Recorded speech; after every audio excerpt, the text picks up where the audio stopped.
kesalahan-kesalahan menjawab mungkin tidak memberimu jawaban, tetapi memberimu pertanyaan-pertanyaan menuju jawaban yang lebih besar.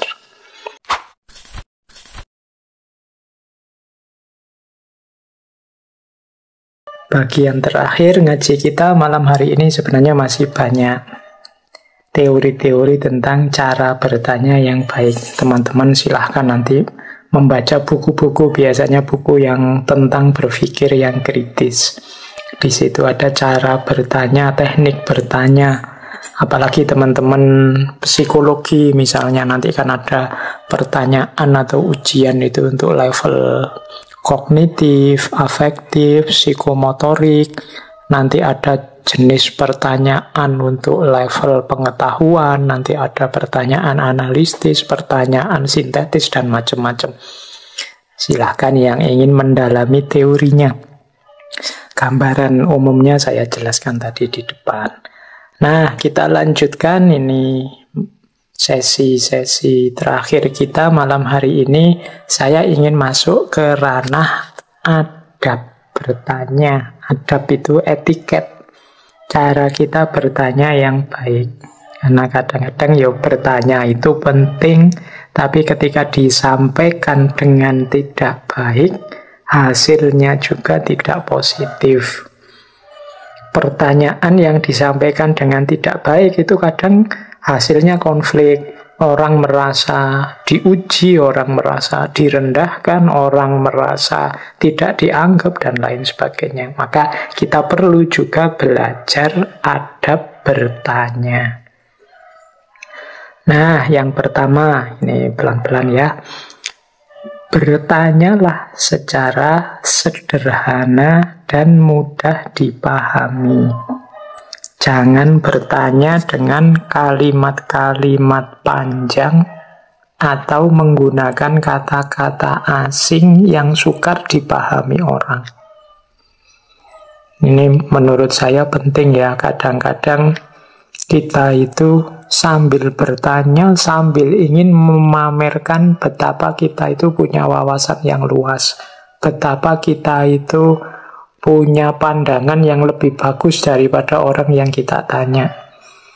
Nah, ketika kita ingin memamerkan luasnya wawasan kita, keunggulan pandangan kita dibandingkan orang yang kita tanya, ini sering jadi blunder. Jadi jawabannya akhirnya sering bukan kebenaran, tapi pertandingan. Siapa yang lebih benar, siapa yang lebih kuat. Bertanyalah karena memang itu penting untuk ditanyakan. Gunakan kalimat-kalimat yang sederhana, mudah dipahami. Jangan gunakan kalimat-kalimat panjang. Kadang-kadang ada orang bertanya itu lebih panjang daripada narasumbernya, pematerinya. Pematerinya 10 menit, dia bertanyanya sampai 15 menit misalnya. Nah ini ya kayak narasumber tandingan akhirnya. Tanyakan saja to the point, sesuai yang mau ditanyakan, secara sederhana dan mudah dipahami. Jangan pakai kalimat-kalimat panjang, apalagi sambil membaca buku. Ini yang saya baca ini bunyinya begini, Pak, bla bla bla bla, dibaca panjang sekali. Setelah itu baru bertanya. Ini membuat jengkel yang lain, jangan-jangan juga membuat jengkel yang ditanya. Bertanya secara sederhana saja, karena memang ingin tahu. Atau ingin kejelasan. Atau ingin yang tadi 9 tadi, apa yang kita inginkan langsung saja. Jangan dibiasakan juga menggunakan kata-kata asing yang sulit dipahami orang. Kadang-kadang kita kan suka dengan istilah-istilah asing, rasanya lebih keren. Pakai kata-kata eksistensi lah, esensi lah, pakai kata-kata pokoknya yang asing-asing, yang orang wah paradigma lah apalah. Nah, ya mungkin banyak yang paham, tapi kasihan yang tidak paham itu loh. Ini maksudnya apa? Apalagi kalau dalam forum yang umum, yang tidak orang-orang tertentu saja, yang elit saja, intelektual saja yang ikut. Jadi kalau memang ada padanannya istilah yang mudah, ya gunakan istilah-istilah yang mudah saja. Jadi ini menurut saya penting. Jadi yang pertama, bertanya sederhana saja, yang penting mudah dipahami. Terus yang kedua, kalau kita bertanya dengan tujuan memperoleh pengetahuan, tegaskan apa yang ingin kita ketahui itu. Sebelum mengajukan satu pertanyaan, kita perlu tahu apa yang tidak jelas bagi kita. Karena kalau kita tidak menegaskan, kadang-kadang ya pertanyaan kita itu mendapat jawaban yang tidak memuaskan. Karena kita sendiri tidak jelas apa yang membuat kita puas, wong cara mengajukannya juga tidak jelas. Jadi tegas saja, Pak, Bu, saya ingin tahu tentang ini loh. Nah, itu kan jelas. Saya tadi dalam penjelasan belum paham bagian yang itu, yang tentang ini. Maksudnya bagaimana ya, ini lebih jelas. Kadang-kadang kita bertanya itu kan malu kalau ngomong to the point langsung. Terus kita beri ilustrasi-ilustrasi, yang kadang ilustrasinya malah bikin rumit. Atau yang ditanya terus terdistraksi. Dia justru yang ditanggapi ilustrasinya, bukan pertanyaan utamanya. Jadi kalau mau bertanya, coba tegaskan. Mungkin di awal atau di akhir kalimat, saya ingin tanya tentang ini loh. Saya ingin kejelasan tentang ini loh. Ilustrasinya menyusul di belakang.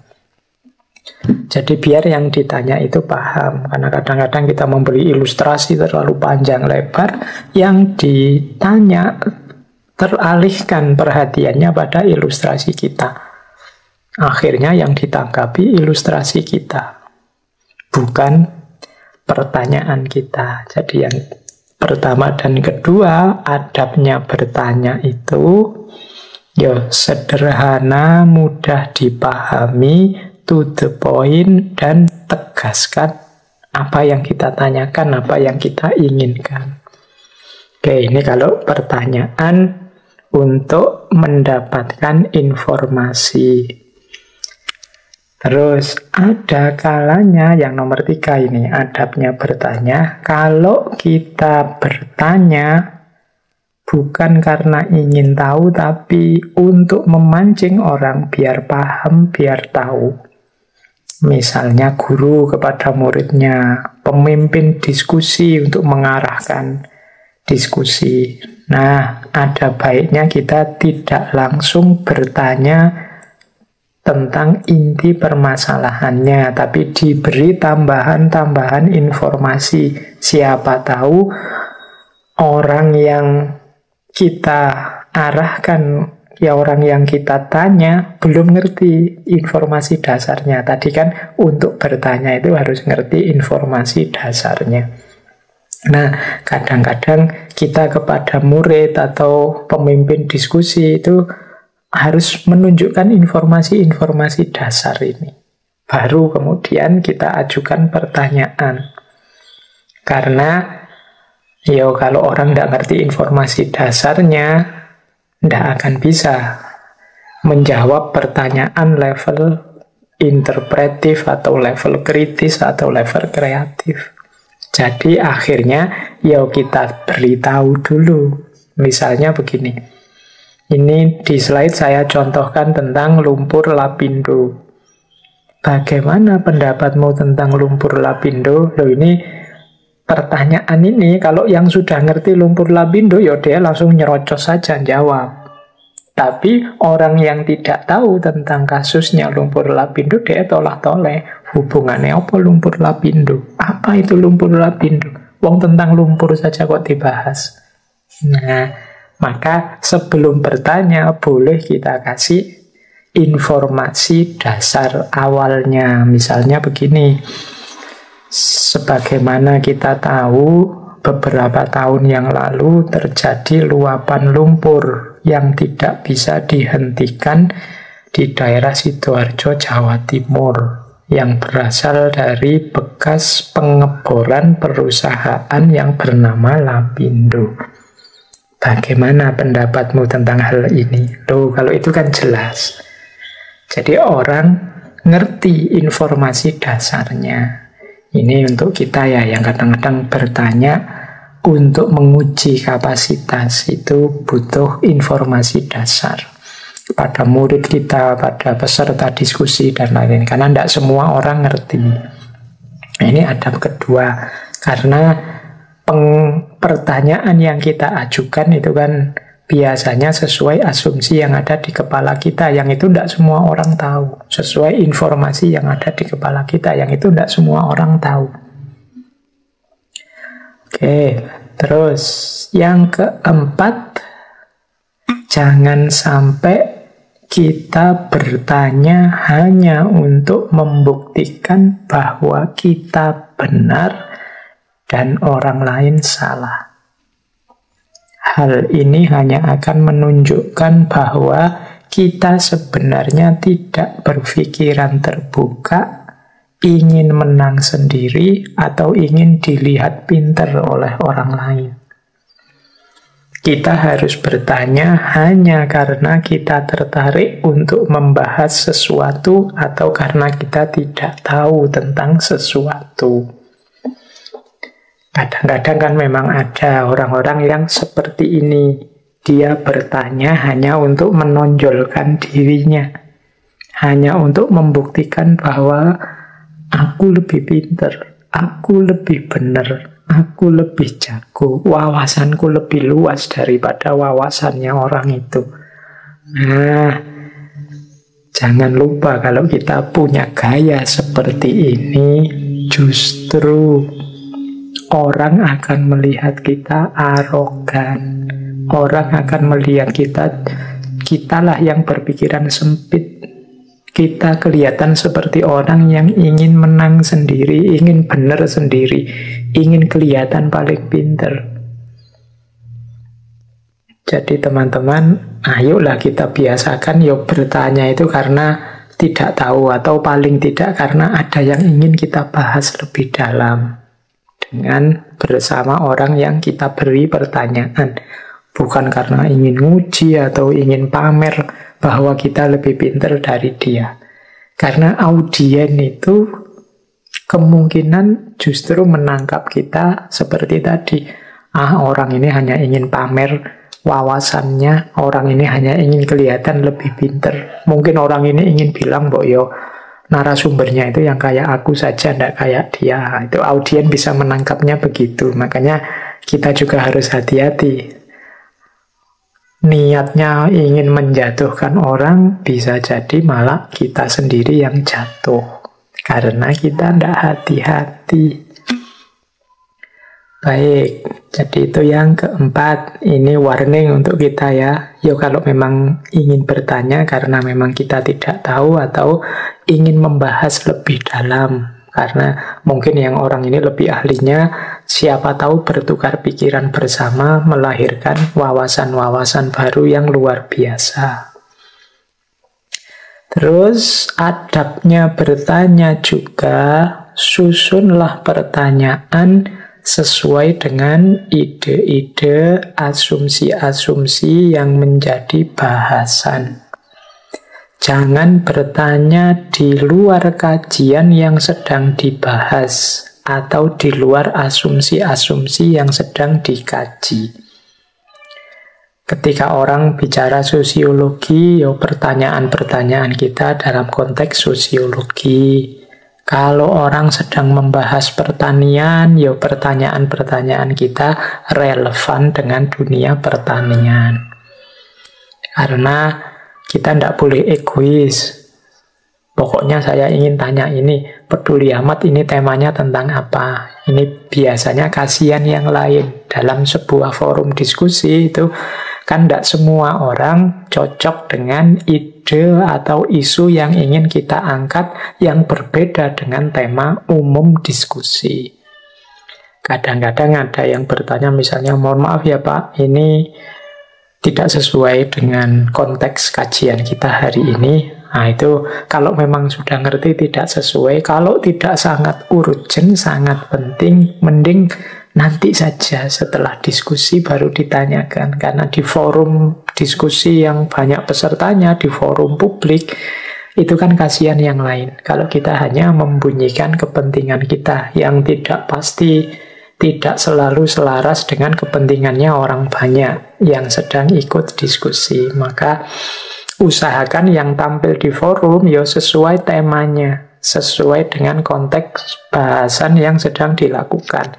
Kalau pas tidak cocok, tidak sesuai, ya ditunggu di forum berbeda, atau ya diskusi jabri saja, diskusi berdua saja dengan narasumbernya.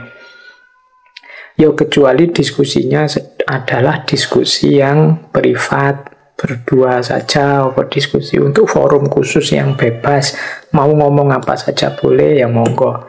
Tapi biasanya memang diskusi yang tidak fokus, apa saja bisa dibahas, itu diskusi yang tidak produktif.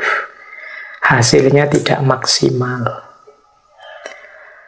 Kemudian, ya nomor 6 ini tentang akhlak. Yo bertanyanya secara sopan, menghargai pandangan orang lain.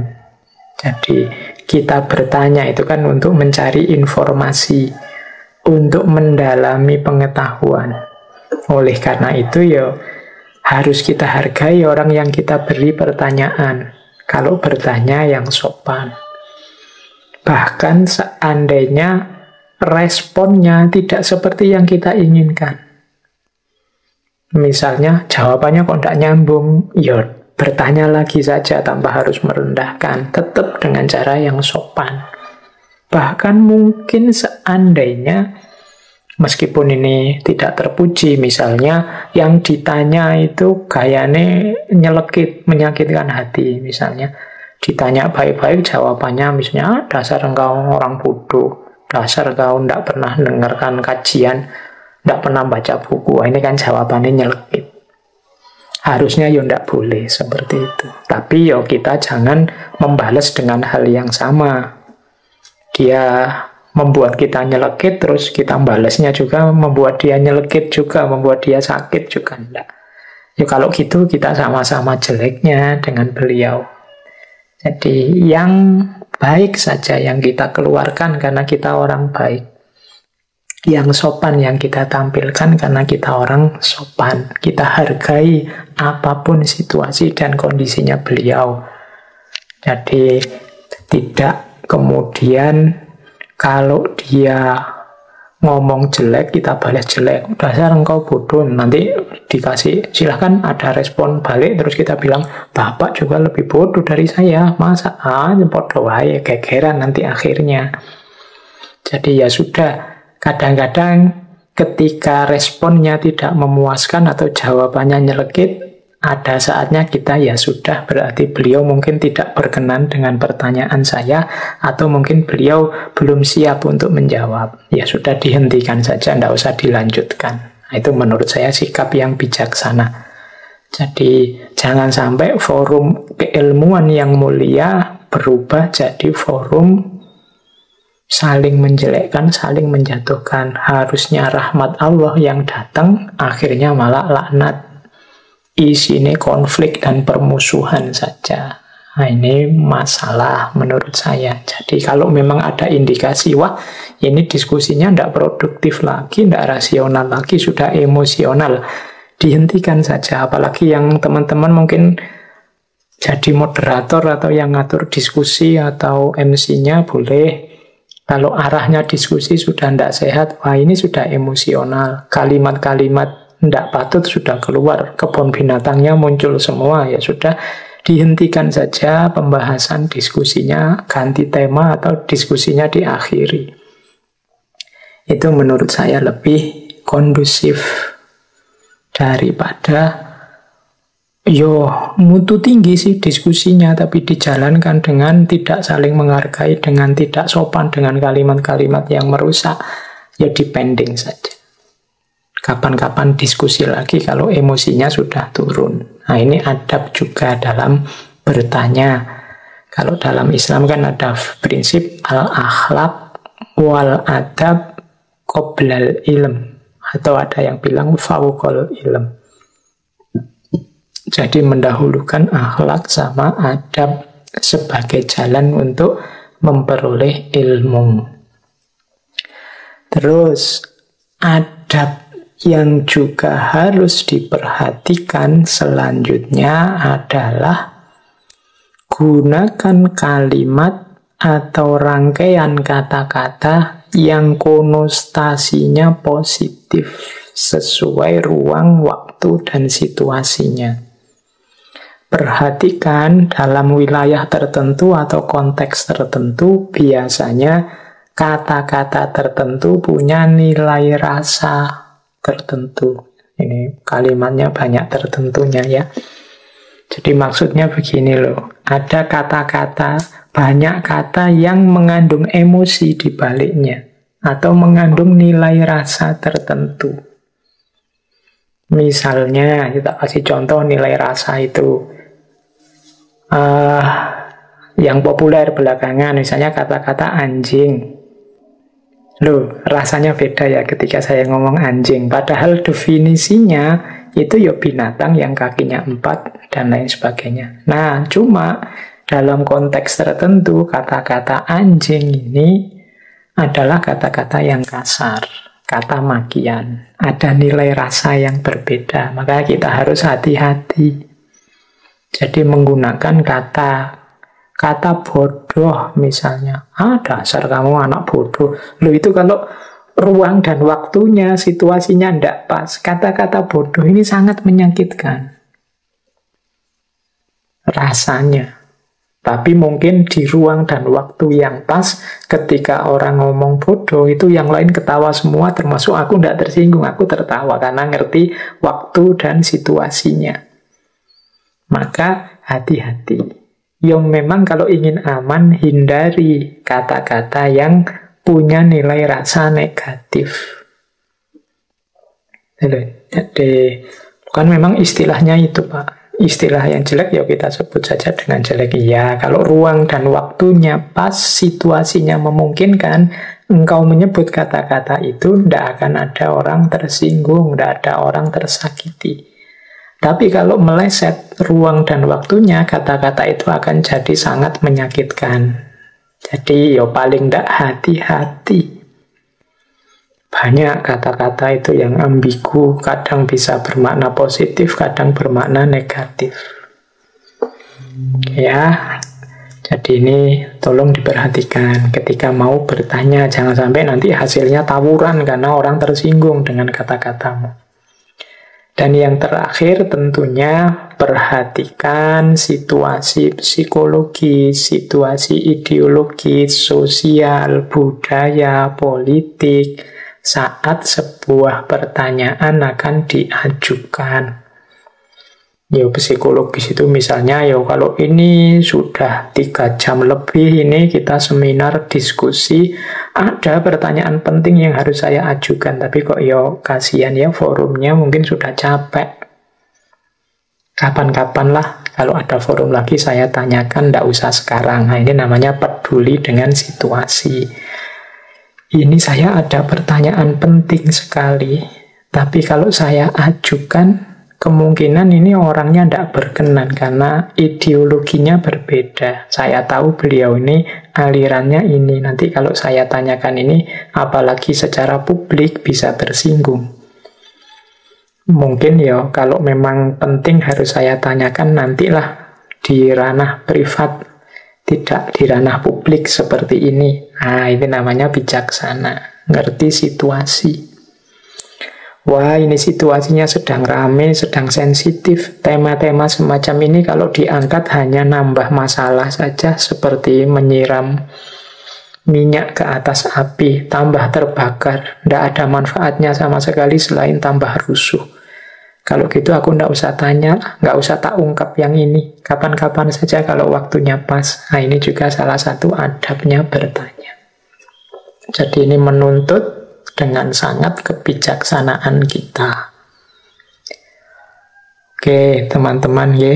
Jadi malam hari ini paling tidak sedikit banyak kita belajar bagaimana cara bertanya yang baik Kemudian juga bagaimana adabnya bertanya yang terpuji. Yo detail teknik bertanya yo macam-macam, teorinya banyak. Tapi paling tidak menurut saya pelajaran besar dari malam hari ini bagi teman-teman yang ingin berfilsafat.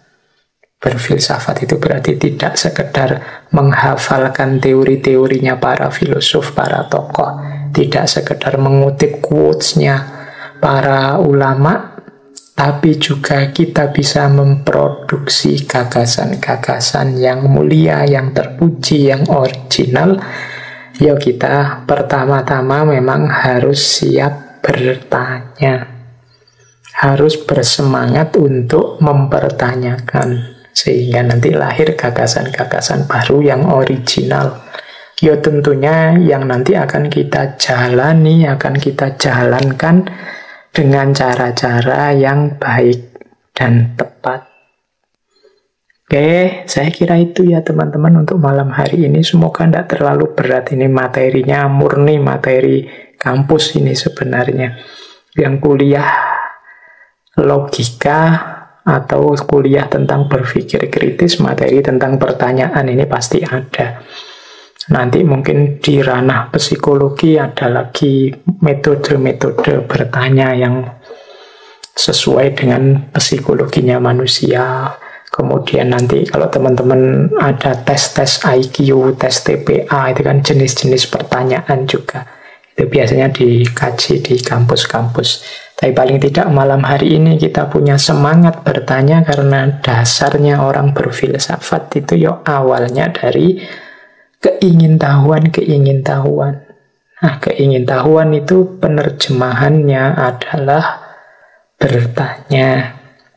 Oke, sesi malam ini saya tutup dengan satu quotes yang menurut saya bagus tentang bertanya, yaitu mistakes might not give you answer, but they give you question for a greater answer. Kesalahan-kesalahan menjawab mungkin tidak memberimu jawaban, tetapi memberimu pertanyaan-pertanyaan menuju jawaban yang lebih besar. Jadi ini terakhir, mungkin dalam latihan kita membuat pertanyaan, mengejar jawaban, kita melakukan kesalahan-kesalahan. Jawabannya mungkin tidak begitu, jawabannya mungkin tidak seperti itu. Tapi tidak usah putus asa, kesalahan-kesalahan yang kita lakukan itu justru akan melahirkan pertanyaan-pertanyaan baru menuju jawaban-jawaban yang lebih besar, lebih dalam. Jangan takut salah, berusaha terus, bertanyalah tanpa henti, bertanya lagi, kejar jawabannya semampumu. Salah juga tidak apa-apa, asal engkau sadar dan bertanya lagi. Insya Allah nanti akan dapat jawaban lebih dalam, jawaban lebih luas, jawaban lebih tepat. Baik, saya kira itu teman-teman sesi kajian kita malam hari ini. Minggu depan kita lanjutkan lagi di tema debat yang baik. Ini melanjutkan bertanya, besok kita membahas cara debat yang baik. Saya akhiri sekian, kurang lebihnya mohon maaf. Wallahul muwafiq, wallahu a'lam bissawab. Wassalamualaikum warahmatullahi wabarakatuh.